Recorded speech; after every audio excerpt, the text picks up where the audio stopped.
All right, so I got some tools that I wanted to share today. I don't see a lot of content on YouTube about these, and the content that's out there tends to be pretty superficial and old. A lot of it, I mean, some of the videos were 12, 13 years old, which I think is just a shame because these are incredible tools. They're very relevant and capable tools. Some tools we use just because they're fun, even though they're not that practical. It's good for the soul.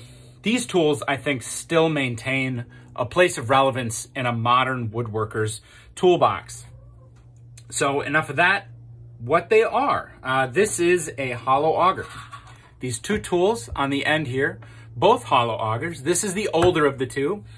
This is made by a company called E.C. Stearns in Syracuse, New York. Let's see if I can get that on camera. Maybe not, but there is a stamping on the tang there. This is a really, really versatile tool made for creating a dowel on the end of a piece of wood. You could use it for making wagon wheels. Even what I have to keep reminding myself about is this is a transitional tool. This was patented in probably the later part of the 1800s, mid to late 1800s. And at that time, of course, it was exclusively wagon wheels. But as we get closer to the 1900s and further into the 1900s, I've got to remember that the first internal combustion engine wheels were all made out of wood. They all had wooden spokes. So this would have been used for probably repairs. I don't know that a production company would have used hand tools like this to actually make the spokes. They probably had a duplicator or some kind of a combination lathe. So they would have made those en masse. But all of those old vehicles were made to be repaired. And if you were a farmer or if you were a landowner and you just really didn't have access to or want to go and pay the price for a new spoke, you could just make one yourself. But more than likely, these were just used by chair makers. This is all cast iron with a steel iron. This is advertised as all steel. Now, this is the A.A. Wood and Sons Company from Atlanta, Georgia. If you have a tool from this era made in Atlanta, that's very, very special. There just weren't that many of these made in Atlanta. And that's partly to do with the tradition of the South. It's partly to do with the Reconstruction era after the Civil War. The South has never been an industrial area. The South was first settled by the Scotch-Irish because the Puritans and the Quakers couldn't deal with fending off native invasions into their territory. I mean, your view of native history depends on where you start and end your study. If you start your study of Native American history in the Plains Indian era, the mid to late 1800s, we're talking about, the Dakotas, Nebraska, Minnesota, Iowa. That is a totally different era for Native U.S. relations. If you go back to the 1600s and 1700s, it was not at all clear that the colonists had military superiority. In fact, there were wars that resulted in 25 to 30, 40% of the entire population of the colonies at the time being wiped out in Indian wars. So the Scotch-Irish were the people that the Quakers and the Puritans decided were going to be the buffer in between the natives and the colonists and the cities that the colonists had. And the Scotch-Irish, they're not the factory working type. Very independent. You were not going to throw a collar around them and tie them to a workbench where they stamped the lever for 12 hours a day, 6 days a week for, bread and water wages. I mean, they're just not that kind of people. You add to that the fact that living in the South at the time was comparatively easy. It was easier to be self-sufficient in the South than it was in the Northeast. The Northeast, you needed a community. The winters were brutal. Most of the farmers in the Northeast actually farmed like the English, which is to say they had land in common that was around their homes. And then you would live in a community in your home that was right next to your neighbor's home. And then you would all travel out to work the land together. If you contrast that to the South, they all lived on their own for the most part. I mean, the South didn't really have cities for a very long time to compare that to how the Northeast had cities. So, I mean, it's a cultural difference. It's a social difference. Even well past Reconstruction into the 1900s, you can read Northern industrialists talking about how the Southerners, they just don't want to get with the program. They don't want to work for a wage. They want to work for the production that they make. They don't want to do shift work. I mean, they're people that you weren't going to tell them what to do. And I attribute that to culture, but I also attribute that to the ease with which it is to be self-sufficient in the South compared to the Northeast. And there are also economic reasons to that too. After the Civil War, I mean, going back to elementary physics here. Come on, chickens, let's get you out of here. Going back to the Civil War, we had, the northernmost battle that was fought in the Civil War was Gettysburg. And that was a defeat for the South. Everything else was fought on Southern ground. I mean, Richmond, that lyric from the band, by May 10th, Richmond had fell. It was a night I remember oh so well. They burned Atlanta. I mean, all the cities in the South that would have supported an industrial base were all destroyed in the war. Hold on, I gotta get some chickens out of here. All right, come on, chickens. This is not the spot for you, all right? All right, and we're back. So, the thing is, where were we? All right, but so economic reasons, cultural reasons, practical reasons. I mean, you've basically got everything. Everything points toward the South being more independent, less tied together. They want to do their own thing. They want to have freedom. They don't want anybody to tell them what to do. Those Quakers and the Puritans, they were all very group-oriented. They were just very much community focused, not so much the South. The Scotch-Irish wanted to do their own thing. But let's talk about the economics of why these tools weren't manufactured in the South. Because after the Civil War, I mean, we did have the carpetbagging era where you had northern plunderers that wanted to come down and take advantage of all of the federal money and the attempt to rebuild the South, to reconstruct the South. So all of the money was up in the Northeast, and they didn't really want to build anything in the South. They wanted to use Southern resources to build in the North. And if you combine to that the fact that right after the Civil War ended, just a few years later, in 1871, you had the Franco-Prussian War, and the French got spanked. I mean, the Prussians absolutely handled the French in spectacular fashion. The Prussians at the time were the big dog on the European continent. That's, of course, if you look up a map of Prussia, Prussia basically fell in World War I as a result of German reunification after World War I. But this is connected. Just follow me here.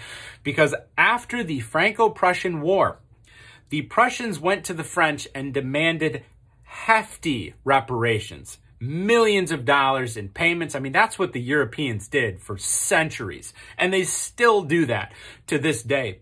They have a war, and they use that war to, instead of seeking peace, to punish the side that lost and enrich the ruling classes, the industrial classes, the governing classes. And so France had to give up, follow me here, the Alsace-Lorraine region. They had to give that up to the Germans. And in addition to that, the Germans, I mean, it was a period of economic boom.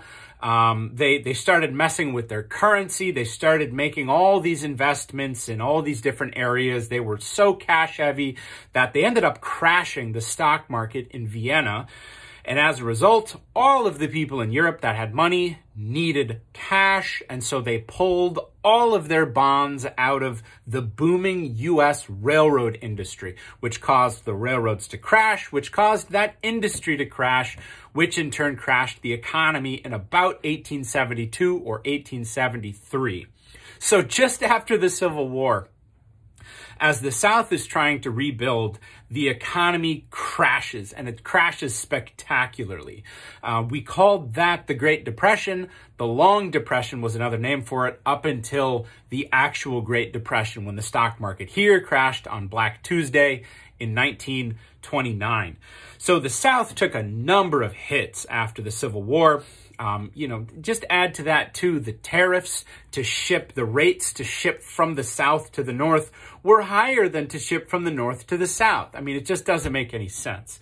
And then we can add to that, finally, I'll just add to that. I mean, the cotton weevil started to destroy Southern cotton crops in the 1880s and 1890s. And that was a massive industry. You could make 10 times on cotton what you could make for corn. And that just absolutely hollowed out the last vestiges of the Southern economy until probably the 1920s and 1930s. And that's when it really starts to pick up and just even out the disparity between the North and the South. So this is, for being a Southern tool manufactured at the time, this is unbelievable quality. It is incredible. It is machined. It is cast. I mean, this absolutely blows me away. Everything on here is perfect. It is an absolutely gorgeous tool. The stamping is perfect. The degrees for the cut are perfect. The threads, the knurling. I mean, this is an absolutely gorgeous tool. All steel with a brass. This has a really big nut there. I wonder if that threads out. Oh, that's just brass plated, actually. So that's steel with brass plating. I mean, I would have loved to have seen this tool when it was brand new. All right, but enough about that. I know you guys didn't sign up for a Urban Lumberjack take on Southern history. Now, the thing is, you can't just use these. You can, but it takes a lot of extra work because this does very poorly with square stock. You either need to round over the edges by hand or get one of these.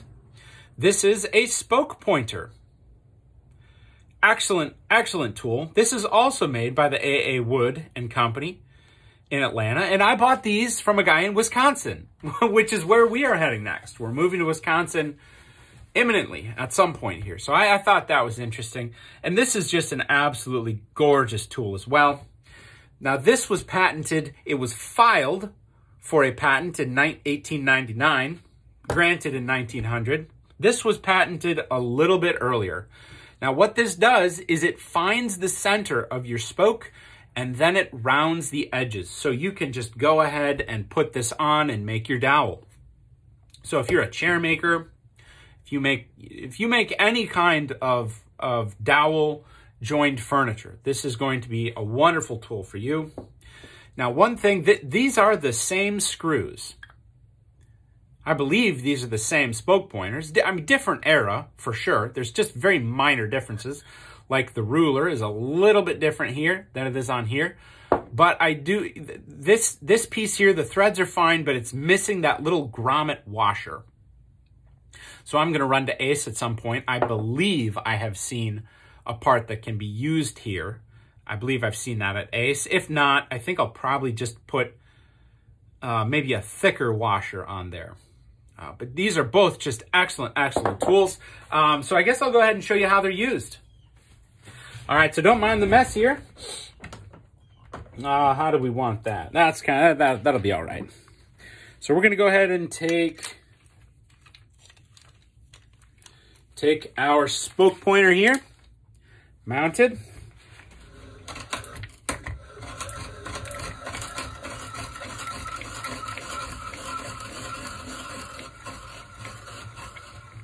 And we're good.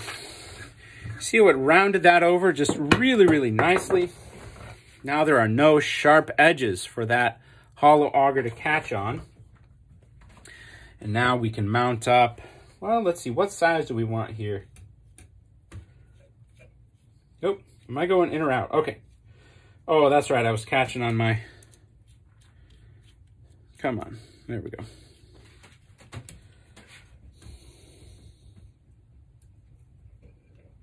Yeah, that looks all right. Might be a little bit big.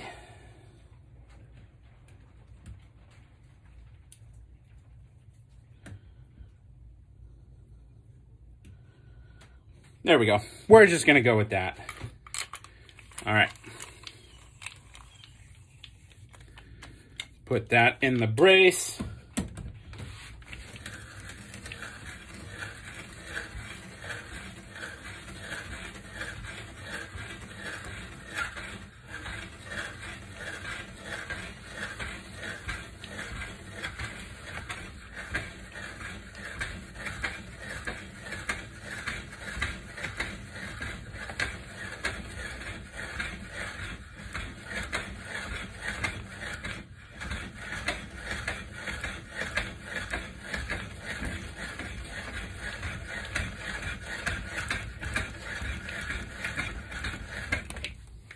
All right. Check that out. So we've got the beginnings here of a dowel joint. So what is that one as far as the sizing goes? Well, I'll just look at the gauge here. So that is, well, let's see.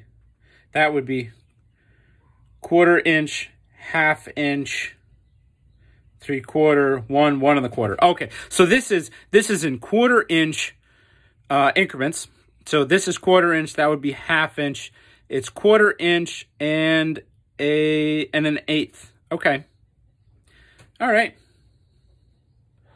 Cool. Wonderful. Just a really neat tool.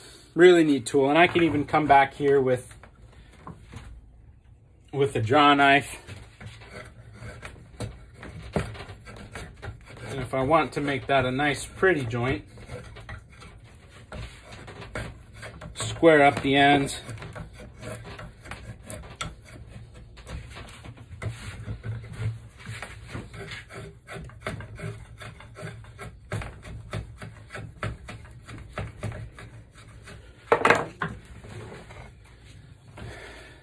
Nice. All right. So there we go.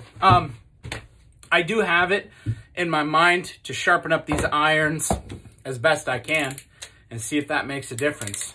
But these are excellent tools. And I'll tell you, in addition to just being excellent tools, well made and the historical value, they're a heck of a lot cheaper than buying a new tool, and much better made than all of those aluminum machined dowel makers from, you know, whoever. These are just light, and they're well made, and they're beautiful. And I hope you consider checking them out if you're into the kind of stuff that I'm into. So with that being said, thanks for watching, and I'll catch you on the next one.